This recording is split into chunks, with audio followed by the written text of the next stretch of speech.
That is, we're looking at maybe thinking of individual variables, but realizing that those variables are actually functions of something else, and we can differentiate the written letters that we see with respect to their functions input variables without explicitly writing what those hidden functions are.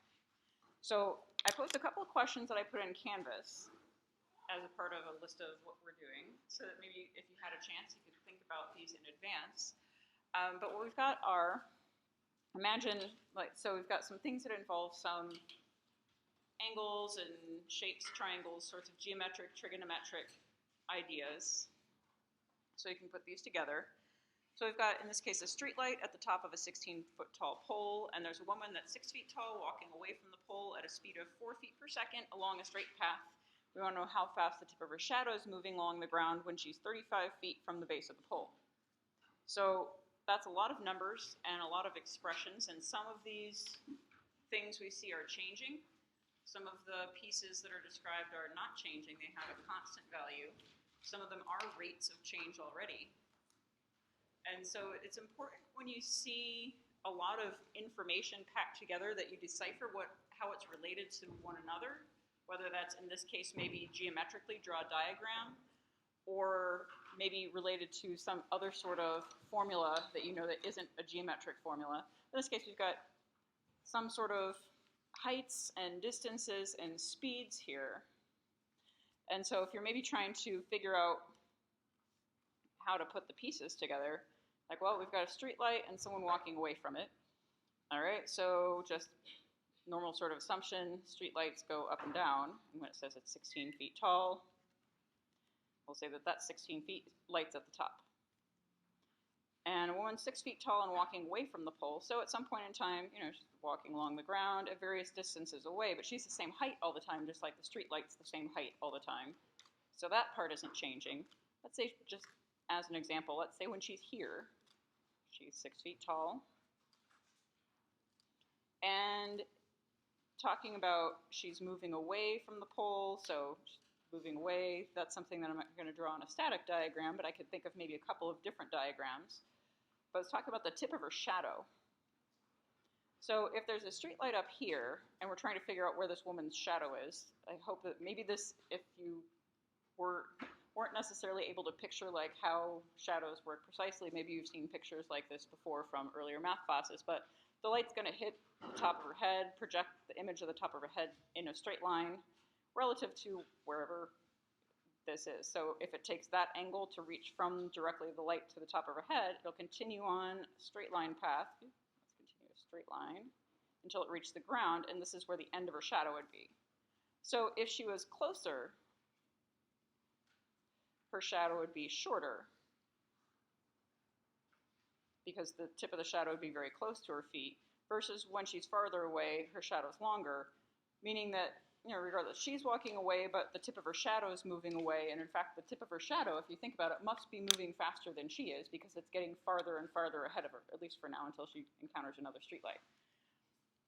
But in any case, the length of the shadow would be from where her feet are to where this line intersects the ground. So assuming the ground is here, I don't know if I can draw a straight line.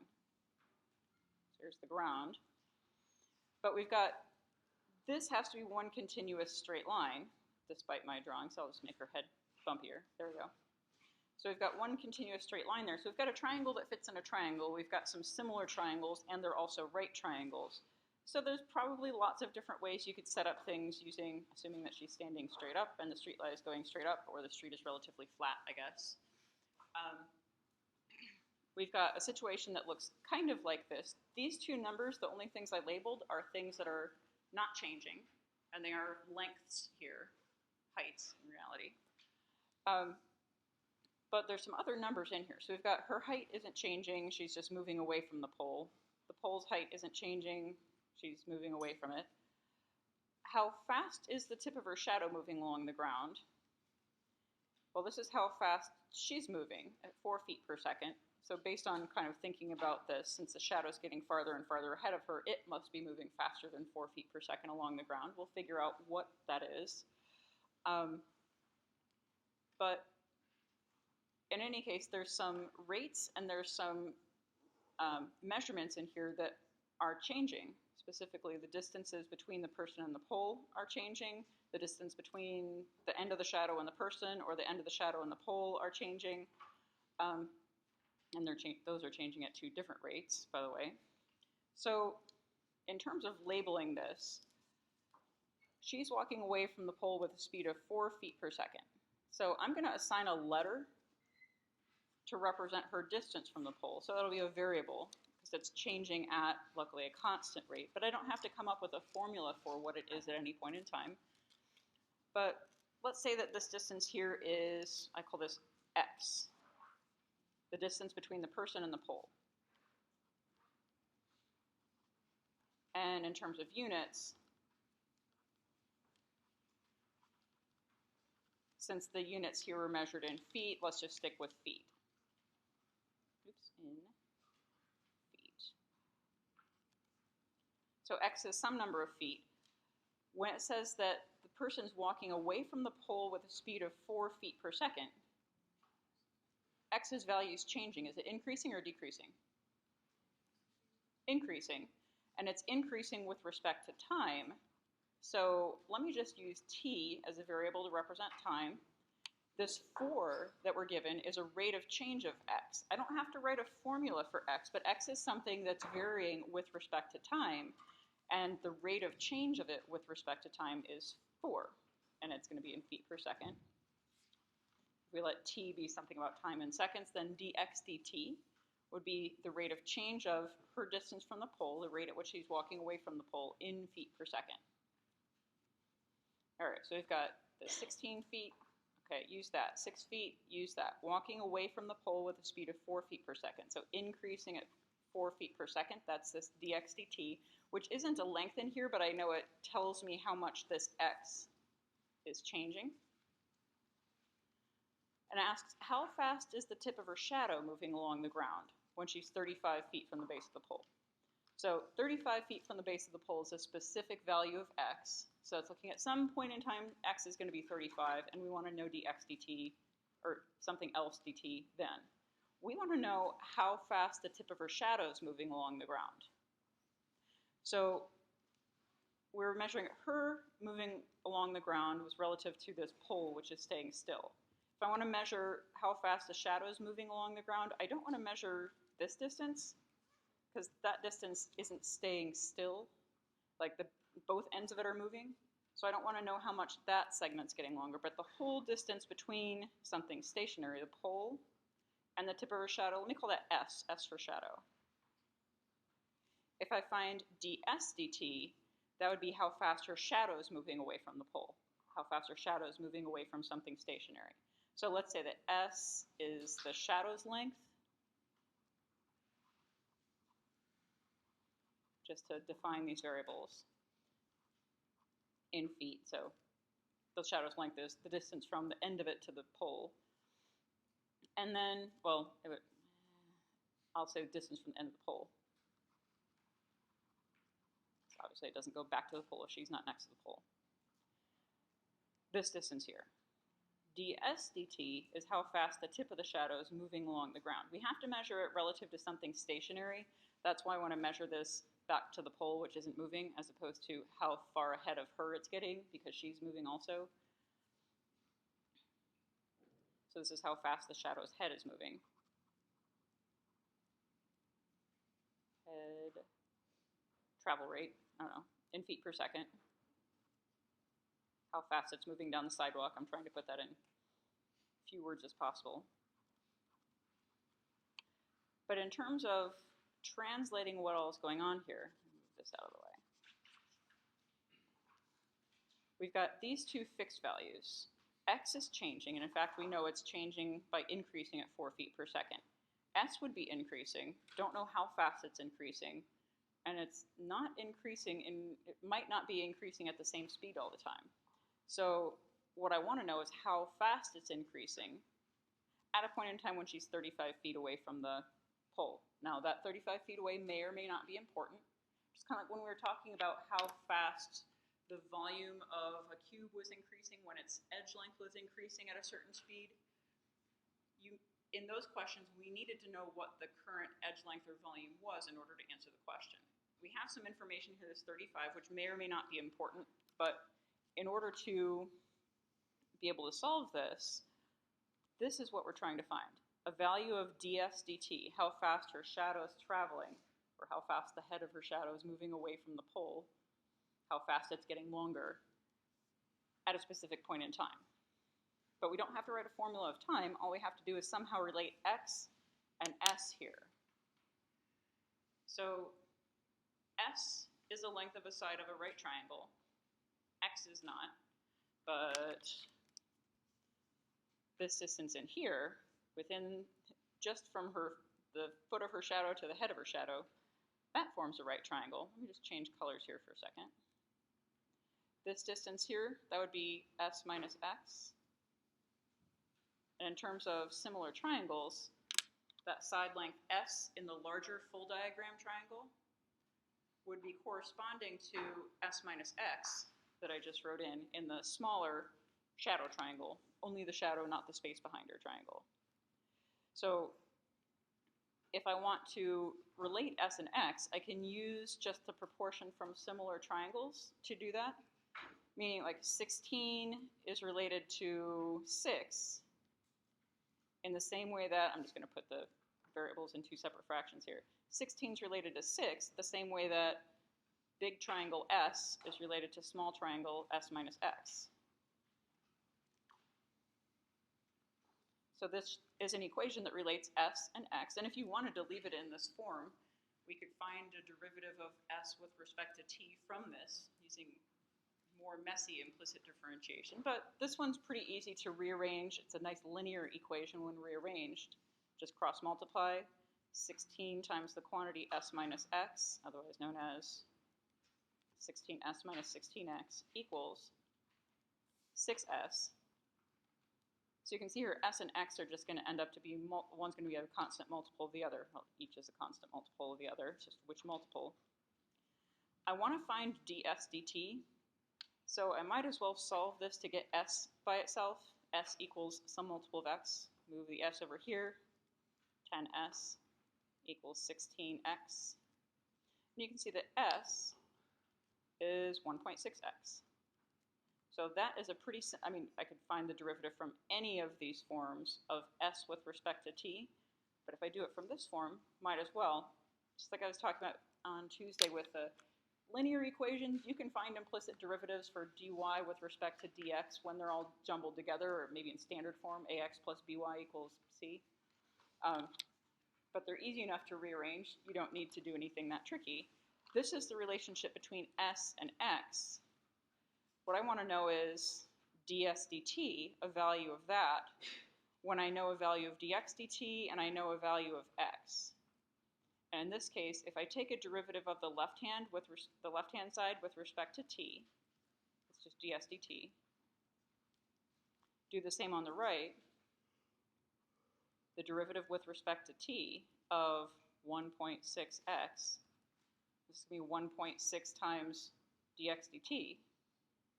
So the rate of change of s with respect to t only involves 1.6 times dx dt. It doesn't actually involve the value 35, the value of x. So what this is saying, just translating these symbols in this statement that I just wrote, I'm going to put a box around it, translating the symbols in this statement in the green box back into context with this problem, the rate at which your shadow's length is changing is 1.6 times as fast as the rate at which she's walking away from the pole. So they're both going to be positive here, since dx dt is positive 4, ds dt is going to be 1.6 times 4. And I don't actually end up needing that 35 feet. I would do the same thing at any point in time. Or in other words, her shadow's always growing as long as she's walking at this constant rate and there's not other streetlights interfering at a rate of 6.4 feet per second. So when she's close to the pole, and hasn't walked very far, her shadow is going to be pretty close to her. But she's only walking at 4 feet per second, and her shadow is growing at 6.4 feet per second. So it's getting longer and longer, or farther and farther ahead of her. The tip of it is. So that 35 turns out to be excess information, but what this is a specific value of x. It just turns out that the formula for ds dt didn't involve x, it only involved dx dt. So this has two things related in it as opposed to the ones we were working on. On Tuesday in class it had three, like a radius, a rate of change of the radius, and the rate of change of the volume. All right, so let's take a look at the other question. It's significantly more challenging probably. So the other question, let's see if I can get this to let me scroll. Here we go. Motorboat. Driving a circular arc away from a shore, which means it's going to come back to the shore. So we've got, it's driving at 28 kilometers per hour in a circular arc. The circular arc has a radius of 60 meters. We want to know how fast the boat's distance from the shore is changing when the boat's traveled a distance of 150 meters around the circle. So if you can imagine what is being asked for here, this picture is maybe fairly close to scale. If I imagine, maybe here's the center of my circle, the radius is supposed to be 60 meters. Then thinking about length going around the outside, that looks like, yeah, 2.5 radius lengths or so. You know, that seems reasonably to scale. So the boat's traveled more than a quarter of a circle, less than half a circle. It's not back to shore yet. If it's gone 150 meters, this is a specific point in time at which we want to know how fast the distance to shore is changing. Now, it's distance to shore. We're not talking about along this circular path, but just the way you measure how far are you from shore, straight line distance. So I want to know how fast this is changing. So I'm going to call that y for maybe apparent reasons. Let's say that y is the straight line distance to shore because it's vertical in this picture. What units do you want to use for y, distance units? Okay, let's use meters. So do you see there's maybe something that needs to be converted in this question?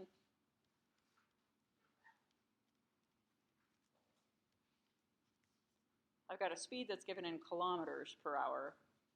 28 kilometers per hour, I can change that to meters per hour instead, or I could change the 60 meters and the 150 meters into kilometers, but then I'll get weird decimals. So 28 kilometers per hour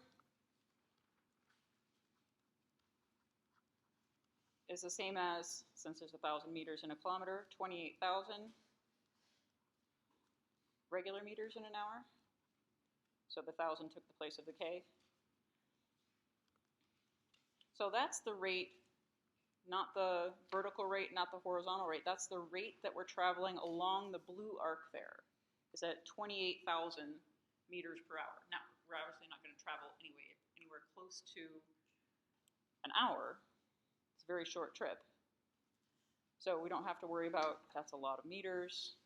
We're only traveling a very few meters. 150 meters, we're seemingly almost back to shore already. So thinking about what the information we have in here is, this 28 kilometers per hour is how fast this arc length is changing. Now, I didn't label it with anything. I just put at one particular point in time, it's 150 meters. So I'm going to erase that 150 for a minute. I'll write it back later when we need it. But let me call this blue arc length there. I'm going to call it S. S is often used for distances and also often used for arc lengths.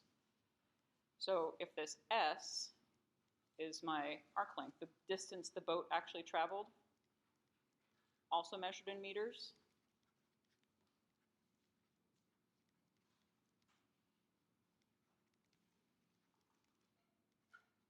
I guess I didn't write that this was in meters, we just talked about it. Distance to the shore measured in meters, arc length of the boat's distance traveled.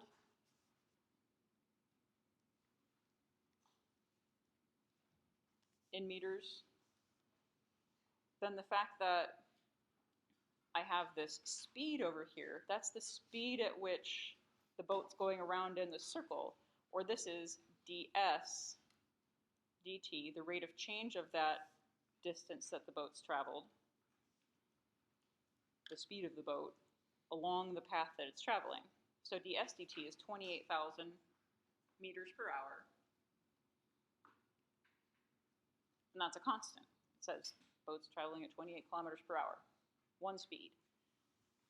It's traveling in a circular arc with a radius of 60. That 60 isn't changing. That's the same. So this is a constant speed. This is a constant measurement relative for the circle, just kind of like the 16 feet was the height of the streetlight in the last question. We want to know how fast is the boat's distance from shore changing. How fast is y changing? When the boat's traveled a distance of 150 meters around the circle. If I wanted to translate that, just that whole sentence into symbols, how fast is the boat's distance from shore changing? That might be like find dy dt. How that vertical distance there in the picture, the distance from of the boat to the shore, how fast that's changing, which that should be shrinking at this point. It would have been growing earlier, but by this point, going to be shrinking, so it'll be some sort of negative value. When the boat's traveled 150 meters, so when s equals 150. So if I want to find dy dt when s equals 50, and I know ds dt is a constant value, if you can see, even just symbol-wise, I have dy dt's, I've got s's, I've got ds dt's. I need to write an equation that relates the underlying quantities here, the s and the y. I don't have to write a formula for time. It's going to be an implicit function. So s is related to time and y is related to time. But s and y are related to one another. I just have to figure out how. So I need to actually insert an extra variable, which I haven't written in here yet. But s and y are both related to the same thing. Thinking about circles, use theta as this central angle in the circle here. I could describe s in terms of theta. The arc length is based on the central angle. Just depends on the radius of the circle, right? If I measure my angle in radians, so angle, that angle, I'm not going to write out all the words for it, measured in radians. And y can be described relative to theta, s can be described relative to theta. So I should be able to relate s and y then, just with some substitution. And s, in fact, is related to theta in a pretty simple way. If I measure this angle in radians, then the arc length is just the number of radius lengths that fit around there. So the arc length is just the number of radius lengths that fit around here, or in terms of number of meters, this is the angle in radians is the number of radius lengths. If I want to measure in meters instead, I'm just going to have to multiply by how long is the radius. The arc length is just theta times 60, meaning if theta was 1 radian, that would be 1 radius length, or 60 meters. If theta was 2 radians, this arc length would be 2 radius lengths, or 2 times 60, 120 meters, and so forth. So whatever theta is measured in radians, if I multiply that by 60, I get instead of number of radius lengths, I get number of meters for this circle that has a radius of 60. So s equals theta times 60. And y is related to what trig function of theta most directly? Sine, right? So this point, if I wanted to label this coordinate point, if I had this as the origin, shoreline as the x-axis, and a vertical line here is the y-axis. If I want to describe this coordinate point x comma y, the x-coordinate is related to cosine, the y-coordinate is related to sine. In a unit circle, it's just cosine theta comma sine theta. If I have a bigger circle, I just scale that up. Similar circles, I guess. So 60 times as big in this case. So 60 cosine would be the x value, and 60 sine of theta would be the y value. So this distance here would be 60 times the sine of theta. Y is 60 times the sine of theta. So 60 is involved in both of these. Theta is involved in both of these. I should easily be able to relate x and y here in an equation. And whether theta shows up or not doesn't really matter. I can deal with that. But in this case, it doesn't. My goal is to find dy dt. So if I have an equation y equals something or another, might as well have that. Just like in the last one, if I want to know how fast the length of a shadow is changing, and shadow was s in that equation, if I can get s equals something easily enough, I might as well just leave it that way. That way when I take my derivative, I don't have to resolve at the end. So y is 60 sine of theta, and theta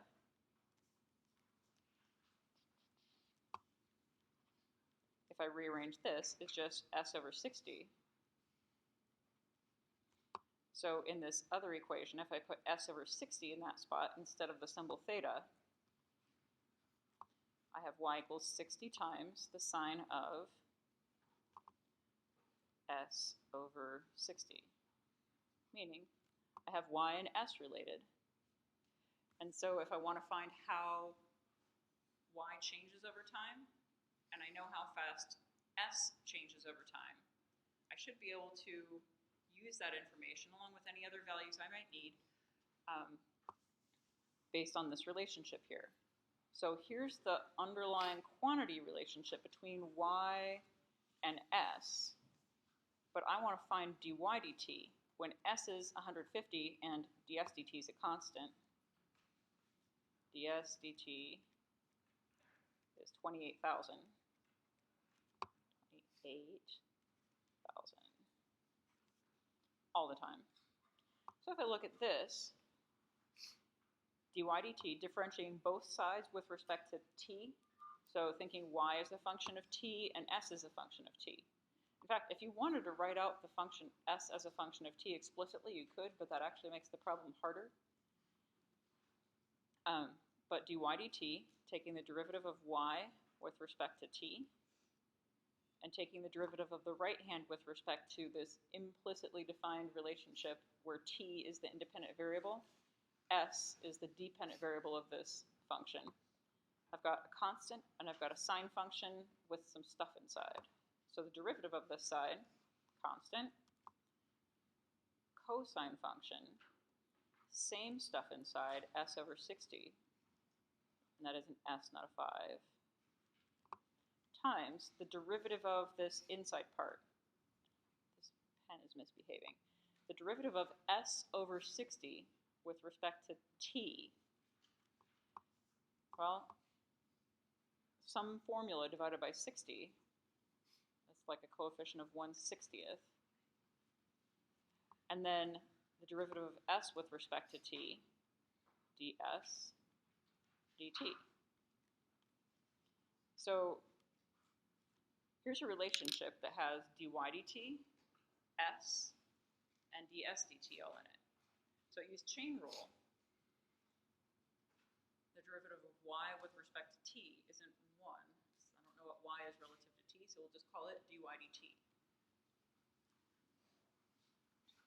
The derivative of this expression that involves s, or you could write this as s of t, like use function notation. The derivative of this, I've got a sine function that turns into a cosine function. It had a coefficient. And the inner function here is a constant multiple of s. So the derivative of that is a constant multiple of s's derivative with respect to t. So at this point, we have the relationship between the rates that also happens to involve the actual value of s, the arc length. but we have all of those. Find dy dt when s is 150 and ds dt is 28,000. So that's subbing in numbers here. Let's see, dy dt equals 60 times the cosine of s over 60. So 150 over 60 is 2.5 times 1 over 60. Well, that's going to cancel out with the other 60. Times ds dt, which is 28,000 all the time. So that's a pop it in a calculator sort of question. You can find the cosine of 2.5 probably using some estimation techniques, but this is not 2.5 pi, it's just 2.5. It's this angle that looks like that, somewhere in the second quadrant, but this will be a negative number. I think I worked it out earlier. It's about negative 22,000. This is 28,000 multiplied on, so not surprising. Negative 22,432. This is the rate of change of y. What on earth is this? This is going to be in meters per hour, otherwise known as then, if you want to go back to normal looking size of numbers, negative 22.4 approximately kilometers per hour. And the negative part just indicates that it's approaching the shore, that length y is shrinking at this point in time. Question?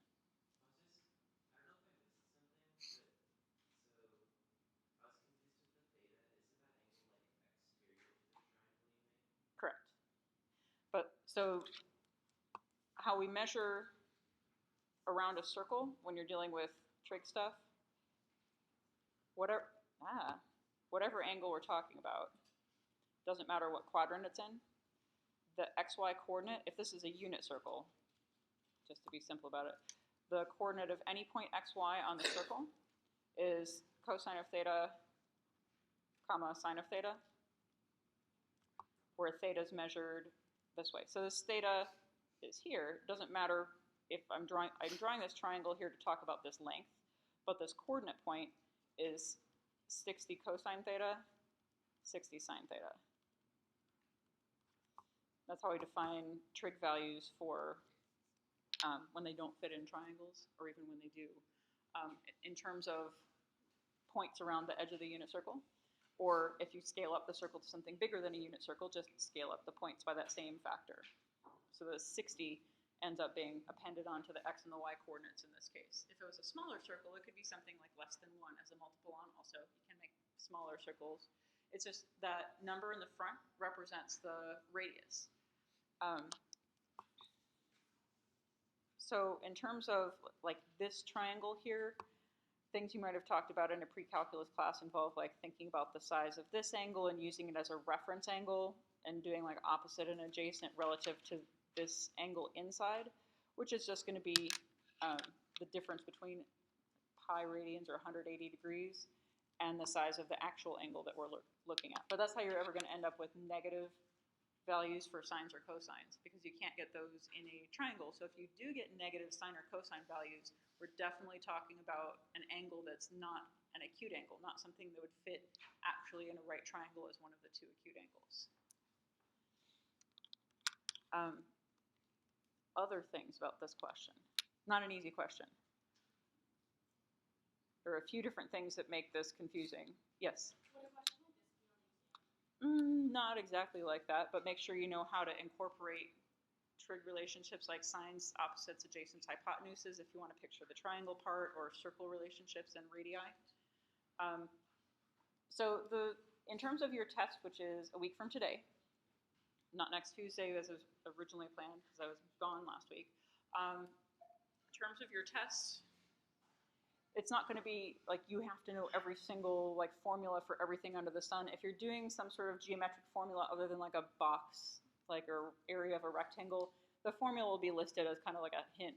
Remember that to find the area of a sphere, it's 4/3 pi r cubed, or area of a pyramid, or whatever it might be, or volume of a pyramid, something. If there's anything random needed, it will be listed. So something like this, doesn't have an odd shape to it, so there wouldn't be auxiliary formulas for something like this given, but keep in mind, probably wouldn't have you do unit conversions as a part of it. That's just an extra step on top of everything else. But the relationship between angles and the arcs that they form on circles, or the relationship between distances, horizontal and vertical, and the angles that form them in some sort of configuration like this. So keep in mind, sine and cosine are usually the most useful, but tangents can be nice if you don't need to deal with the hypotenuse for any reason. There's often multiple ways to approach the same problem. So if you had a different way to do this, that's great. There are many ways. I was just kind of trying to use the words in order as they came through here and work from that. But there's multiple approaches to lots of trig problems because all of the trig functions are related to one another. And also, since we know how to find derivatives implicitly, you don't have to necessarily have written a formula that's solved for the variable that you want eventually to be the output. You can solve for it later.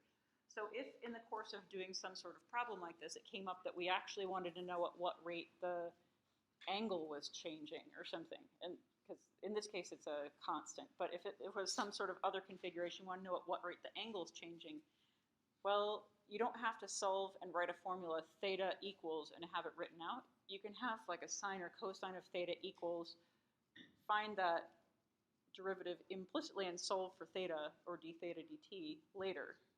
You can find it from the form that it's given, as opposed to having to write a formula in a specific form, which, because of chain rule, usually solving after taking a derivative, and that derivative of the inside part is just tacked on as a linear factor, it's usually pretty easy to solve for, relatively speaking. It doesn't involve like inverse trig functions. Let's see.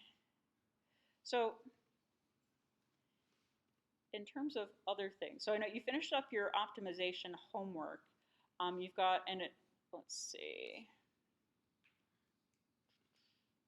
Oh, there we go. I was going to say you've got a related rates homework. This one's due tomorrow night. And I saw a bunch of you got started on this already. It's not due yet, but just, I want to know if there are any questions, if you've seen them already, if you didn't understand what they were talking about. I know sometimes just the I don't understand what the situation described is, and I don't want that to be the confusing part. There we go. Shrink this a little bit. So, well, for instance, just kind of looking at this, a snowball is melting in a way that the diameter is decreasing it. Oh, that sounds kind of like, there are going to be problems where it's like, ooh, this is kind of like something we did before. We had a balloon that was shrinking, so that sounds kind of similar. Now this one's talking about the diameter as opposed to the radius, so keep that in mind. But now we've got a spotlight shining on a wall and somebody walking away from the spotlight. Oh, this sounds like shadows again. So maybe this is going to be something with similar triangles and, we've got angles and triangles and that sort of thing. Baseball diamond, if you're not familiar with baseball, this could be a bit confusing. Question?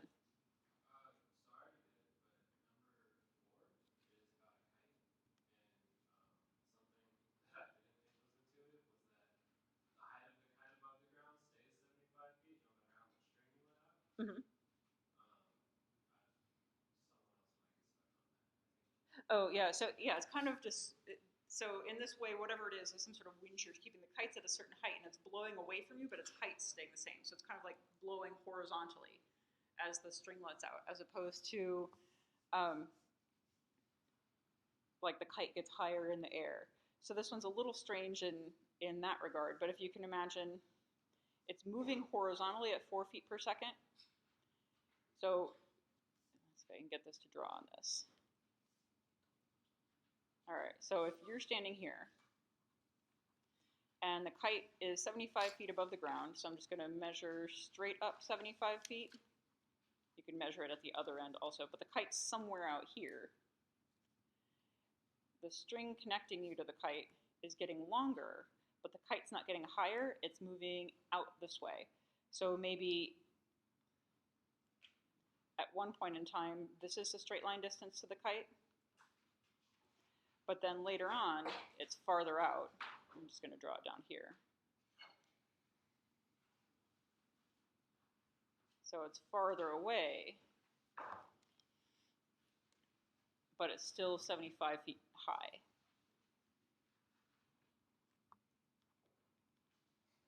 So you can see that there's angles and right triangles involved in this. But yeah, at what rate is the angle between the string and the horizontal decreasing? So the angle between the string and the horizontal, I'm going to draw this triangle. That way I can see the string and the horizontal. I want to know at what rate that angle is decreasing at a point in time when there's 250 feet here. Now the 75 feet is a constant. This angle's changing, this hypotenuse length is changing, and this other length down here would also be changing. I'll call it x just because it's horizontal. And let me write that 75 more neatly.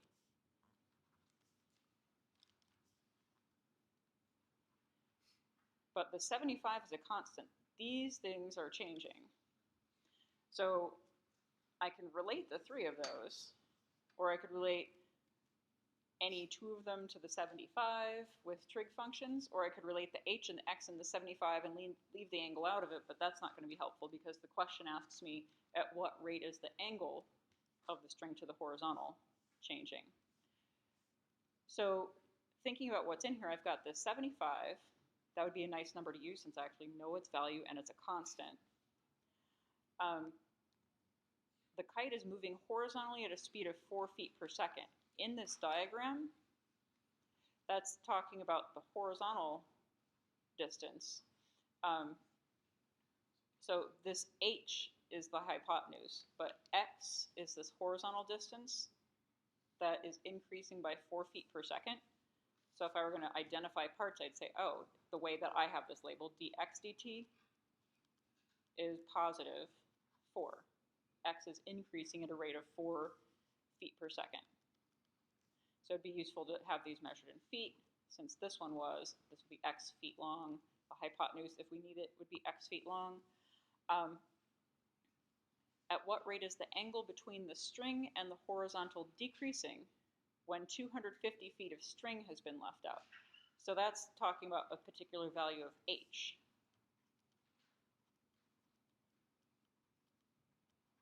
So I've got 75, I've got a particular value of h, and I've got dx dt. But luckily the three sides of the triangle are all related, so if I know a value of h and I know a value of this, I can find a value of x.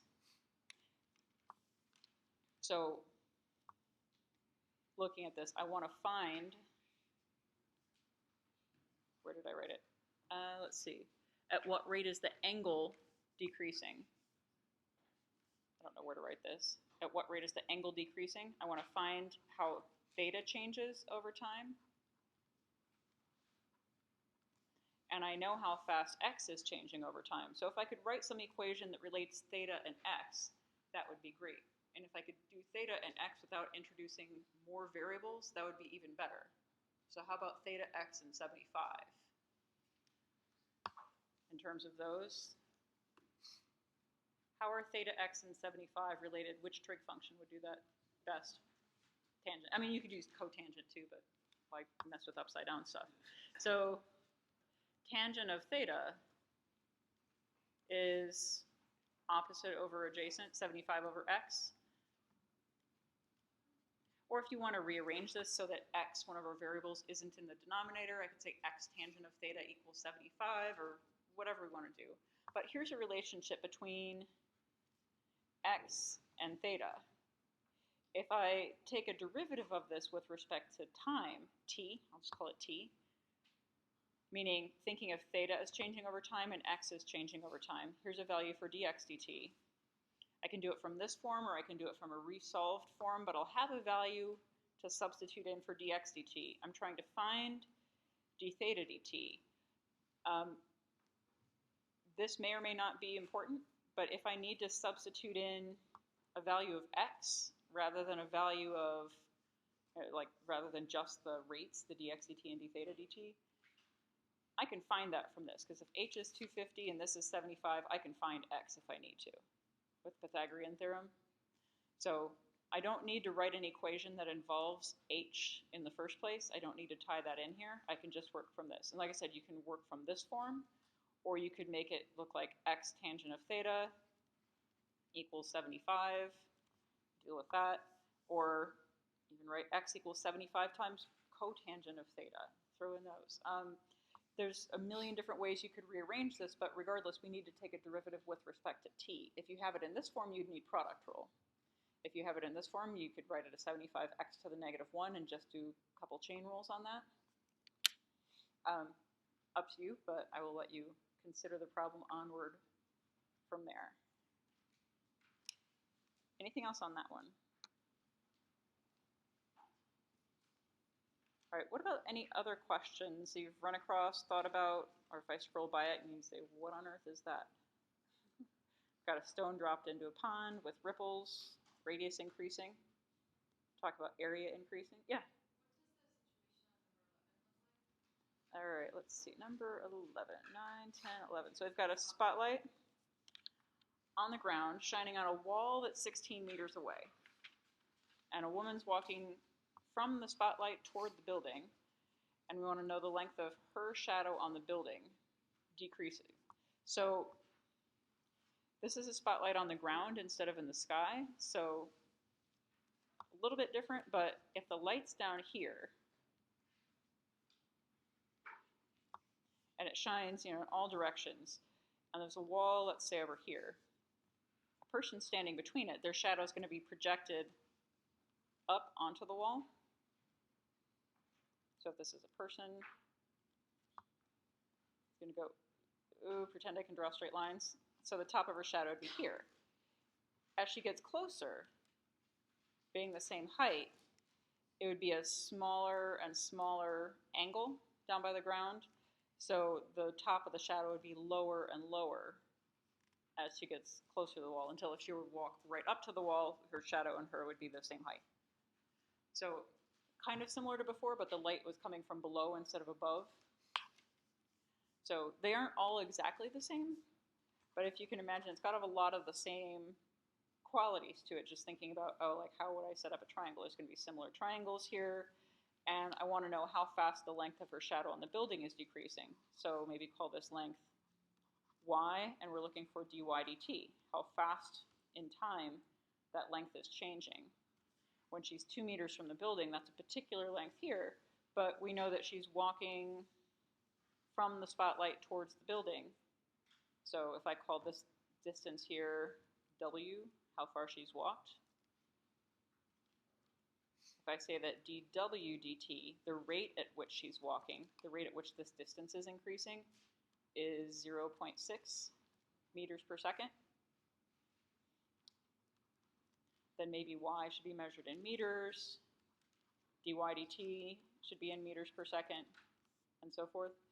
But you can see it's maybe fairly similar to, or has some things in common with the spotlight question, or the streetlight question that we did. Other things on that one? All right, and let me take a look at, talk about something other than triangles and angles today, or at least maybe a little bit. We're going to have a lot of geometric stuff, but let's see, a baseball diamond, we're looking for length measured in straight lines, even though you have to run around in a square. Cone, how about a cone? A conical water tank with vertex down has a radius of 12 feet at the top and is 26 feet high.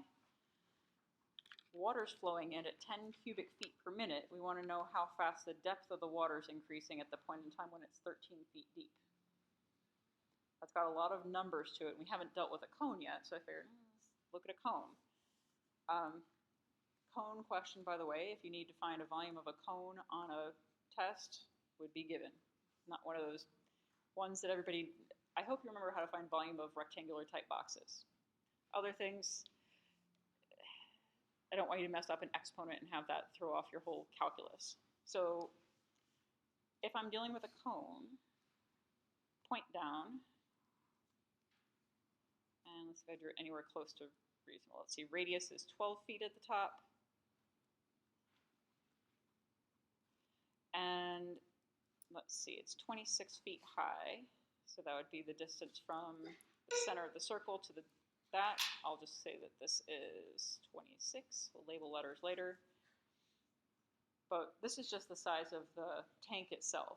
We've got water in there, and we're trying to find how fast the depth of the water is increasing when the water's 13 feet deep. So it's still within the cone, but here, I'll switch to blue for water. So water is entering the tank at a rate of 10 cubic feet per minute.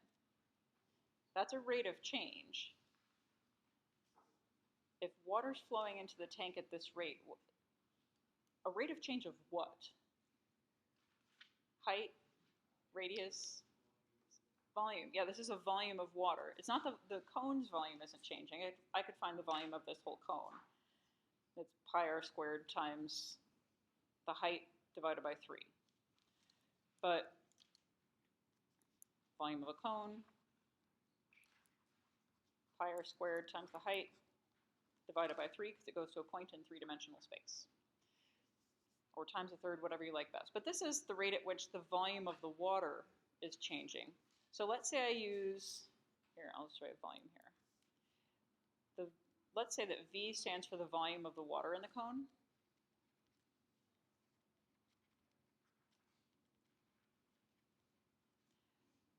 This is saying that that volume is changing in time by a rate of 10 cubic feet per minute. It's increasing. I'm pouring water into the cone. So this would be measured in cubic meters. This is in, as it says up above, cubic meters per minute. So I want to know, how fast is the depth of the water increasing? Relative to measurements in the cone, the depth of the water is related to what aspect of it? Height, yeah. So we're talking about, we're going to have a cone worth of water. It's just not this big. However, wherever my water is, I actually have a similar triangle sort of situation going on. If I have a cone of water that fits inside this cone here, whatever the height and the radius of the water are, they're going to be related in the same way that the height and the radius of the container are, because they're inside it, right? So thinking about this cone here, I want to know how fast the depth of the water is changing. So let me just say, I'm going to use H, not for the height of this overall cone, but for the depth of the water. I'm not going to use D because of the dV, dt, those D's. I'll use H for the depth of the water, which is going to be a cone shape of water, but it'll have a depth of H, and then dH dt, how fast that depth is changing, is something that we want to find. We want to find the rate at which this depth is changing when it's currently 13 feet deep.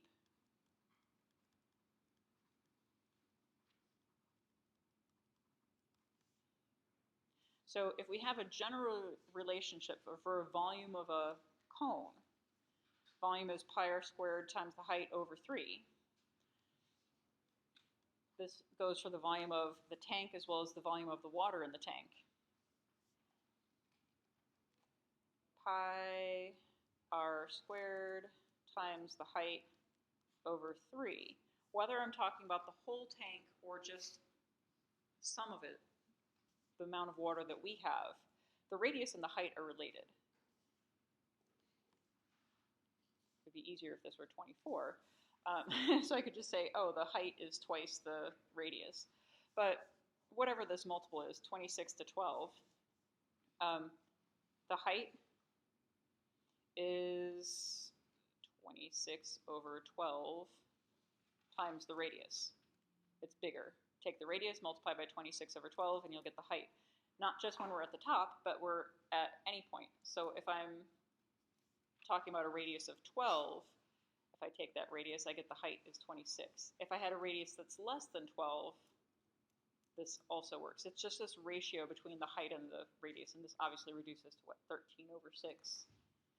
But I'll just leave it as 26 over 12. In this here, we have H and we have V.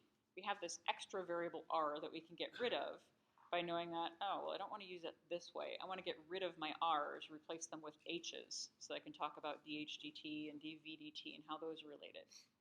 But R would be 12/26 of the height, 6/13 of the height.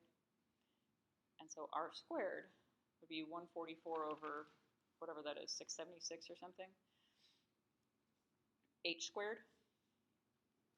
And so you could make a substitution to have volume just in terms of the height instead of having volume, radius, and height.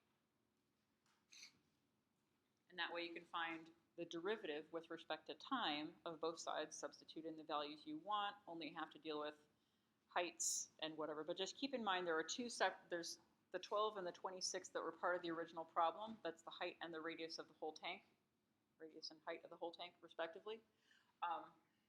But the water that's within that tank is going to have the same ratio of height to radius at any value of either of those. Cross-section wise, we have similar triangles. All right, so I'm not going to go through the finishing up the problems, but just setting these up, if you can picture what's going on, that gets you a lot of the way there. But just keep in mind, figure out what rates you need. Like this one, I could have given an equation that's all v's in terms of r's instead of v's in terms of h's. But since we're trying to find the rate at which the height changes, it would make sense to have h's or heights in our problem and get rid of the radii since we can substitute one for the other. Let's see. Oh, here's gravel forming a cone. So another cone question. Similar sorts of things in that. Hot air balloon, kind of similar to the kite question. We've got some like vertical, some angles from the vertical or horizontal. Oh, yeah, sure. That was, let's see. Baseball diamond is a square with sides of length 90 feet. Batter hits the ball and runs towards first base with a speed of 20 feet per second. And we want to know at what rate is the distance to second base changing when they're still on their way to first base. So picturing this. So let's see, I'll draw, I guess, like a baseball diamond. Baseball diamond is really a square. It's not like a separate shape, but just standard note, home plate's here, first base is here. You start at home plate. You run to first base, then to second base, then third base, and then back home. So if you're halfway to first base, I want to know how fast your distance to second base is changing. So keep in mind, like when you start, you're a long way from second base. As you run over here, you're getting closer, but you're not running directly toward it. So your speed that you're running and the speed that you're getting closer to second base aren't the same thing. Because your distance to second base, as you're running along this path here, is defined by, and this is actually a right triangle despite what this looks like. These are square corners. And the sides are 90 feet long entirely. If you're between first and second base, then this distance here is definitely constant, 90. But this distance is changing. I'm going to call it x for a second. I'll call this h for hypotenuse. But h and x are changing as you're running from first base to second base, but this distance is 90. So if you can imagine, I'm trying to figure out at what rate your distance from second base is changing, how fast h is changing. For part A, find dh dt when x is, well, halfway between home and first base. So when x, this distance is half of 90, 45. But x and h and 90, you should be able to relate with Pythagorean theorem. You don't have to solve for anything in particular. You can take the derivative from whatever form you want using implicit differentiation, but you're taking derivative with respect to t. So h and x are both seen as like whole functions of t. If you wanted to measure at what rate your distance is changing from third base at the same point in time, it's going to be the same sort of idea, but a different triangle. So you want to measure your distance here when you're halfway to third base. I'm going to change colors here. Or halfway to first base. I want to know from the same point how fast this distance is changing. So different hypotenuse. But this is your, I'll just call this part x. It'd be, you can use this triangle down here. And this is also 90 because it is a square. So you can maybe see it's kind of similar positions, but it's not the exact same answer in both cases. Does that help with that one? All right, so let's see. In terms of other things, so that's you've got homework that's due tomorrow night. Make sure you ask questions, go to office hours or whatever it means between now and tomorrow night sometime. You've got in Canvas, let's see, a list of various things. I'll put this on in just a minute. I'll just do it now. But studying for exam 2, topics that this includes are all included. They're posted here. It's been up there for a little while. But this starts back from the end of chapter 5, meaning we started talking about integral notation after your first test was over. So starting from right after your first test, we talked up to about, well, and then we're going to make really small intervals. But before our first test, we'd been working on the whole time using constant rate of change to generate accumulation. And what if I only have constant rate of change in small moments at a time? I can sum all of those little bits of change over small increments of time to make a large amount of overall change.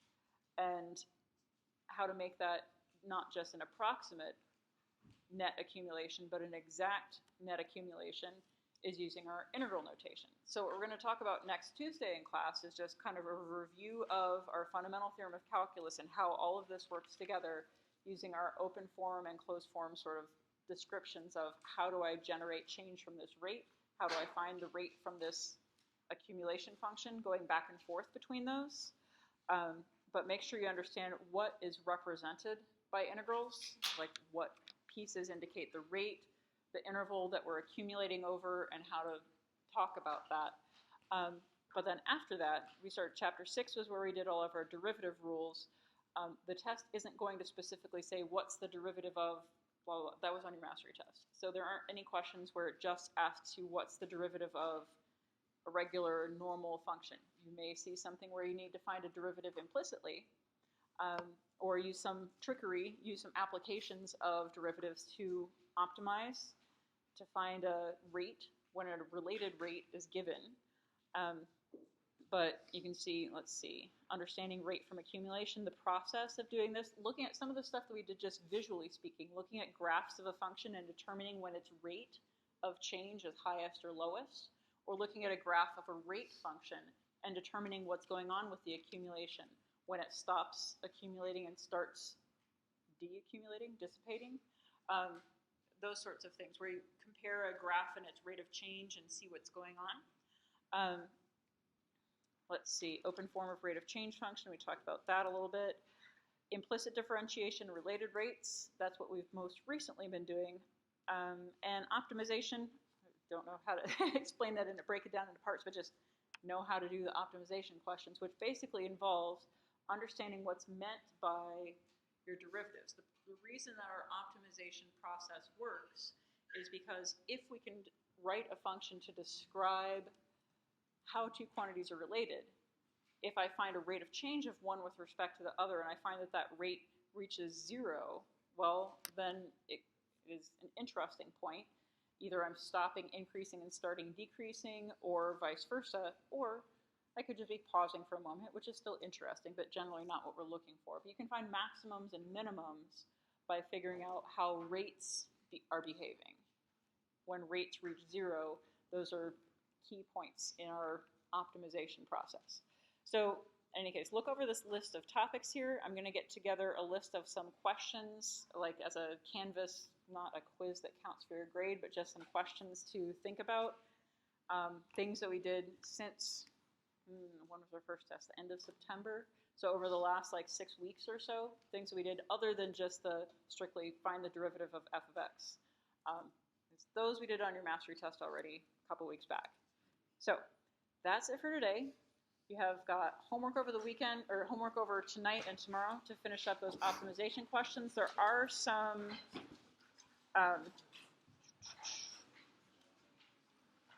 homework that I'll put up that are for after the exam. If you want to look at them, I'll make them available later today, but that's after the exam. It's upcoming topics. So don't worry about them too much just yet. But that's the rest of the semester. Got 2 more.